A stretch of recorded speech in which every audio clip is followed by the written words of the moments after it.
1919, a year of drama. Big things are happening. The King of England and the Prince of Wales review the captured German fleet at Scapa Flow. Clemenceau and Wilson, Lloyd George and Orlando write history in the Treaty of Versailles. Rough Rider Theodore Roosevelt, that great advocate of Americanism, has gone to his last rest. In the world of sport, Babe Ruth, the home run king, is sold by the Red Sox to the Yankees for a fabulous sum. But 1919's big moment is about to take place. A heavyweight championship match between Jess Willard and the comparatively unknown Jack Dempsey. That's news, big and exciting news. And the man responsible for it is promoter Tex Rickard, the silent adventurer from Alaskan mining camps and South American pampas with his genius for ballyhoo and publicity. In Dempsey, he has a sensational young tiger with amazing speed and two murderous hands. In Willard, the biggest man to hold the title under Marquis of Queensberry rules, Jess has the muscles of a wrestler and the sheer power of a raging bull when his temper's aroused. He stands 6 feet 6 inches in height and weighs 240 pounds. His great arching chest measures 56 inches. Though half a foot taller and 50 pounds heavier than his rival, the tall pine of the Potawatomi is rated only a 5-4 favorite over the Manassas Mauler. The 70,000 spectators pack around the ring in the blistering sunshine. The championship belt of gold and silk is paraded for all to see, symbol of every heavyweight king from John L. to Willard himself. Gloves have been brought out now and fitted to their big-boned hands. The referee, Ollie Pecord, calls Willard and Dempsey from their corners for instruction. Now you can see what a difference there is in their size. Though a great athlete, the bronze challenger seems almost puny next to the giant he's about to fight. They listen quietly, almost without interest, to a story they know by heart. Sweat beading shoulders and foreheads. The crowd waits tensely. Who'll win? Willard with his fine jab and smashing uppercut, or Dempsey with his speed and the best left hook of all time? Round 1 coming up. The timekeeper jerks his bell cord. Somehow it jams, and Willard doesn't hear the faint sound over the excited yelling. He pauses, looks around, puzzled, doubtful. Say, what's going on around here anyhow? Where's the bell? There it is. So the big fight begins, and Big Jess moves easily into action. The mahogany-hued Dempsey circles, moving in and out with cat-footed quickness. The champion wants to keep Jack at long range with his poking left jab, but Dempsey won't let him do it. He's never still for an instant, bobbing and weaving around. It looks like a test of speed against power, and Willard has no chance to get set against Dempsey's speed. At such a pace, there's a lot of missing and a lot of clinching. It's bound to be that way, but it's only a warm-up so far. Each is trying to figure out the other's defense, to open him up, nail him with a punch. The challenger crowds keeps on crowding. The instant he's in the open, he moves back again. His left whips in tirelessly and often. The blows miss or graze Willard. Dempsey hasn't the range yet. Jess holds whenever he can, but that's Jack's meat. Nobody's strong enough to tie him up for long, and trying to hit him is like trying to hit a sunbeam that moves away.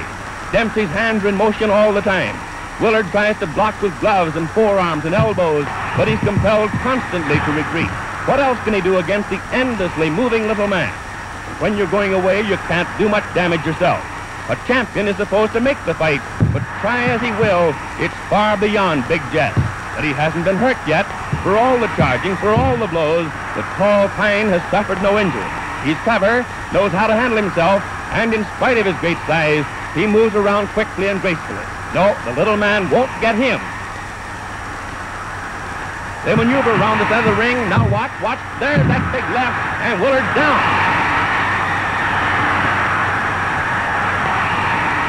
Up, sure he's up. Dempsey heard him along the rope, beating away with both hands. There's that left again, and Willard's on the floor for the second time. The champion's dazed, groggy, but he's game. He's up again. The fist drumming on him. And down he goes. Falls along the floor like a wounded animal, crouching with his back half turned as he arrives. The mauler overwhelms him with a hysterical burst of fury that sends him to the floor for the fourth time. Dempsey stands over the stricken man, his fist cracked. The instant Willard's knees are off the floor, Jack at him again. Jess is wide open. He has absolutely no defense. And he hits the deck again. Courage, just plain courage, instinct, whatever it is, flings him blind and staggering up to his feet.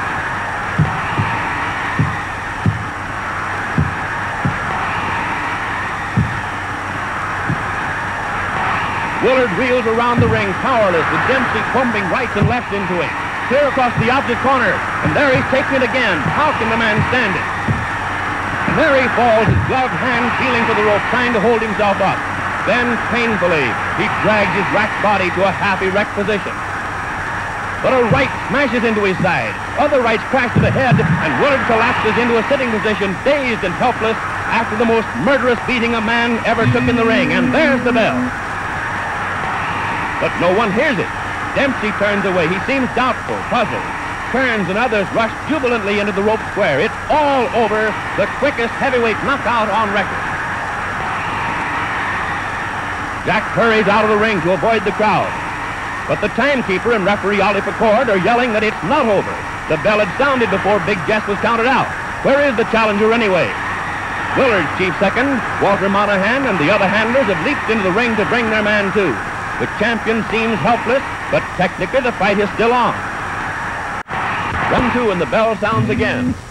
Amazingly enough, Willard rises for the second round. Beaten as no man ever has been, he advances into Dempsey's raging fist. He jabs as though any jab could keep that tiger away from him. With all his wearied, broken body, Jess does his best to keep going. Why? It's no use, he hasn't a chance, but there's the tradition of all champions behind him. He has to fight even when he has nothing left to fight with. Jess may not have been a great champion, but no braver man ever laced on a pair of gloves. If he quit under punishment, no one would blame him. It's courage, nothing but magnificent courage that's holding him on his feet. No matter what he does, he can't get away from that tiger who's stalking him. His arms and legs are heavy with exhaustion. Salt sweat burns the gashes Dempsey's fists have opened. When Jack bores in and hits him, drives him around the ring, he can't muster enough strength for a dangerous punch in return. Seconds and minutes are ticking by faster and faster.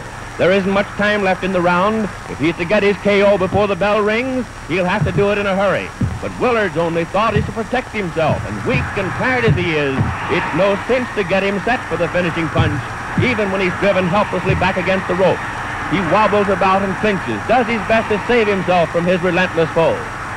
There are only a few seconds remaining now. No chance for a finishing blow. It's too late. Mahler spins the champion around out there in the center of the ring. But there's the bell, and referee Pecord sends his men to the corner. Round 3, and at the start of the third, there's no easing up in Dempsey's attack. His left hook still thunders. In the clinches, Willard is no longer strong enough to make even a pretense of blocking the uppercuts that shake and hurt him. Still, the clinches are the only sanctuary left him. Out in mid-ring, he's helpless. He's lost all coordination between brain and hand. His efforts are pitiful. He was big and good-looking and smiling when he came into the ring. Now he's a lurching, tottering wreck of a man. Dempsey beats at him, in the body, shifting his attack for a moment from that pitiful face. A new champion's being born here, born in the torrid heat among the yells of 70,000 spectators, born in blood and effort and pain. It's bad for Willard, taking the hammer blows of the ring's greatest puncher, but it's no picnic for the man who's winning either. His lungs strain, his heart beats in his throat, his arms are like lead, but still he carries on that deadly attack. He pours leather at the giant who should have gone down long ago, who would have gone down, but for the heart of a lion and the endurance of a buffalo. Even the spectators are beginning to flinch at the sight. This is no fight, it's a slaughter, a massacre. Big Jess has no more chance than a babe in arms. Look at the heavyweight champion of the world. His face is pounded almost to a pulp. His tired, dazed eyes peer through a mask of blood. It's dripped down over his body, stained his trunk, spotted his legs. Even Dempsey's smeared with the sanguinary fluid. Each time the Mauler goes into the clinch, he gets more of it. Why doesn't the referee stop it? Why? But Ollie Pecord comes from the old school. There's only one way for a champion to finish, they say, and that's on his back.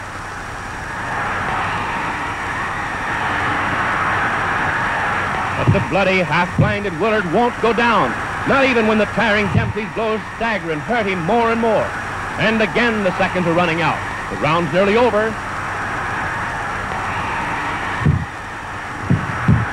And the impossible has happened again.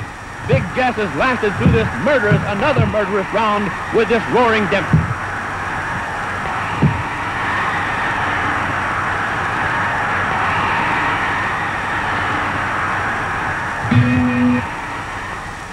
Now coming up to round 4, but Willard can't come out for the 4th round. His nose and cheekbone are fractured, ribs broken, half a dozen teeth knocked out, and he's hardly strength enough to rise and shake hands with his conqueror.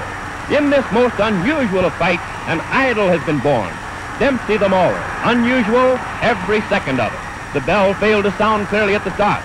The champion was knocked down 7 times in the 1st round. The challenger left the ring and had to be called back. Willard lost his title while sitting in his corner. Every minute is crammed with drama, as the ring is now with yelling, excited men. Dempsey's in everyone's minds and hearts. Dempsey the killer, Dempsey the champion. They'll see him in action for 8 flaming years to come.